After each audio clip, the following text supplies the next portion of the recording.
Another massive, massive win for Arsenal. Listen, a lot of people have said it, but every single game is a cup final.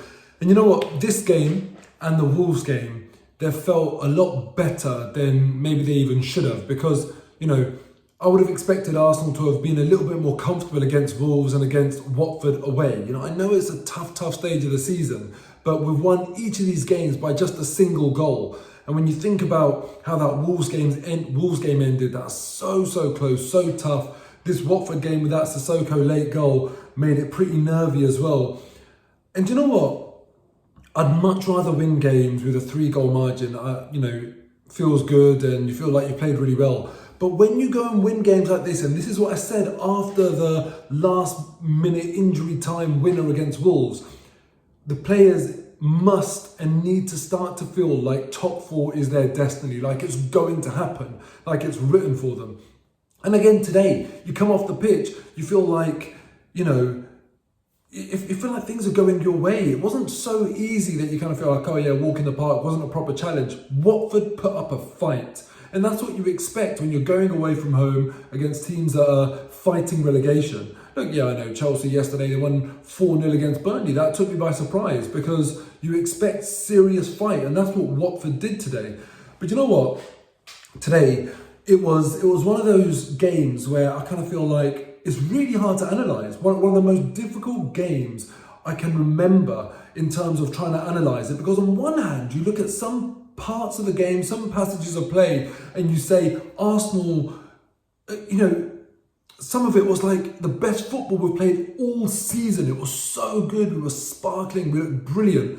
And then other parts of the game, you look at it and you kind of say, man, there's so much room for improvement. There were so many things that we could do better.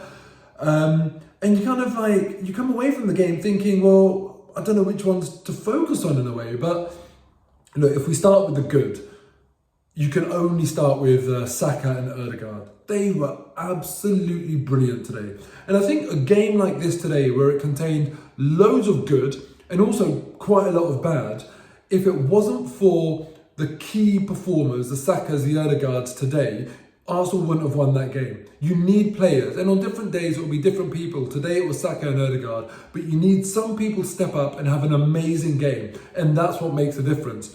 If the best player or the best 2 players on the pitch today played for Watford, they would have won that game. That's how I see this game today.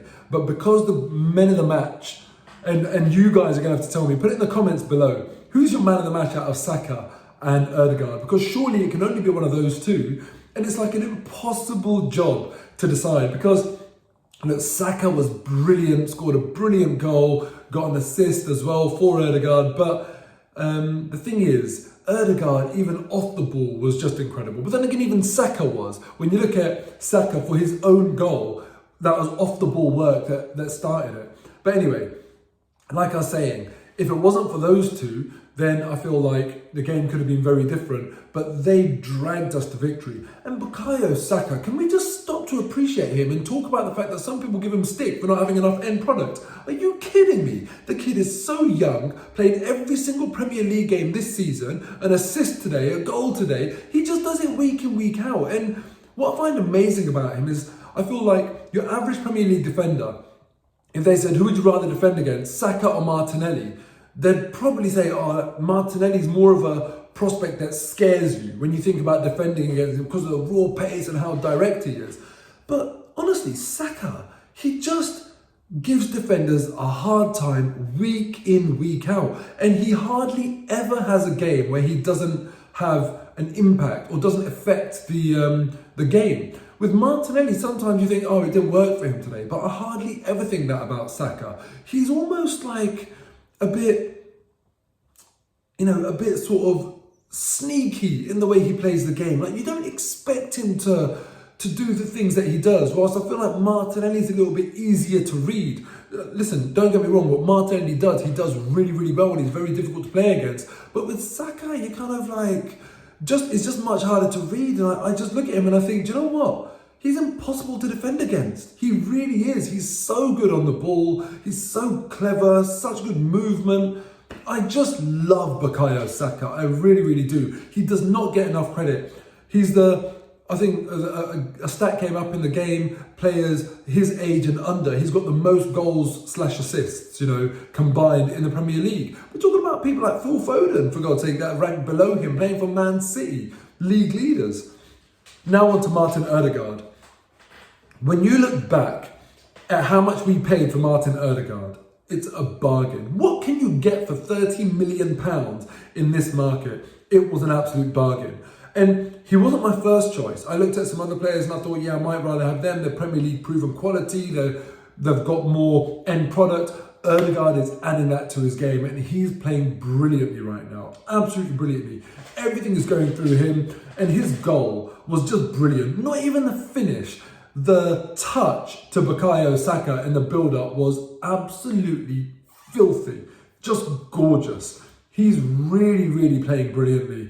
And we're going to need him. We're going to absolutely need him because so much of our game goes through him that if he has a bad day, our whole game will suffer. But let's say Martinelli or Saka, if one of them have a bad day, then perhaps, Smith Rowe can come on or Pepe can come on and try and do something. But I feel like we are quite reliant on Ødegaard in the way we play.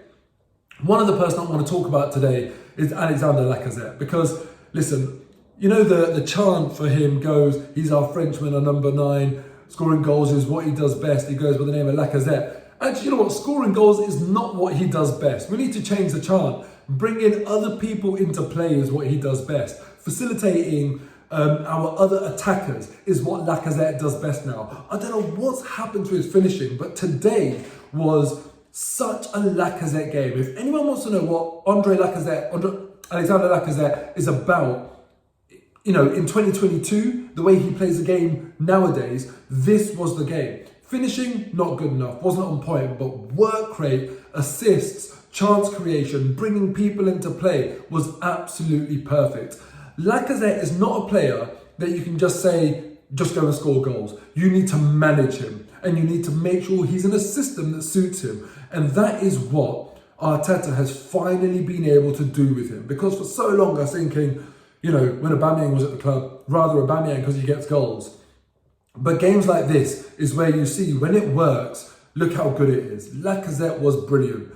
And the thing is now, look, there's not that many games left in the season. I think, about 13 games left in the season. And we've got some massive, massive games. Liverpool, Tottenham, Chelsea, United, if I'm not wrong. They're all going to be huge games. And in those games, I hope Lacazette, when he does get that chance to smash one on target, he does do that because there will be much harder to have those chances come to our players like we did today. And he does need to just improve that part of his game. But listen, today, from my point of view, Lacazette was brilliant. And you know what, the last thing I'm going to say is shout out to Cedric because watch out for my 5 at 5 tomorrow where I speak about one thing that I noticed where he was absolutely brilliant and I know he won't get enough credit, but that's for tomorrow in the 5 at 5. But overall, Tomiyasu's been out for a long time and Arsenal have been on a good run. And Tomiyasu as well being our outlet and helping us play in that inverted way that we play with Tierney doing more attacking and Tomiyasu kind of covering.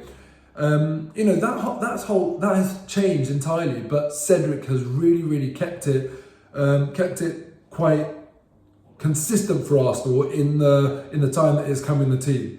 Massive weekend for Arsenal. Now the Manchester derby's next. Hopefully Man City win, and then we'll have plenty of games in hand over United, and we're already above them on points. We are in pole position. Arsenal now, come on, undeniably, we are the favourites for that Champions League spot, provided United draw or lose today. And let's accept it. Let's take on that mantle of being the favourites and believe in our team that we can go and get Champions League. And from then, if we do get Champions League qualification, onwards and upwards, surely. See you next time. Come on, Arsenal.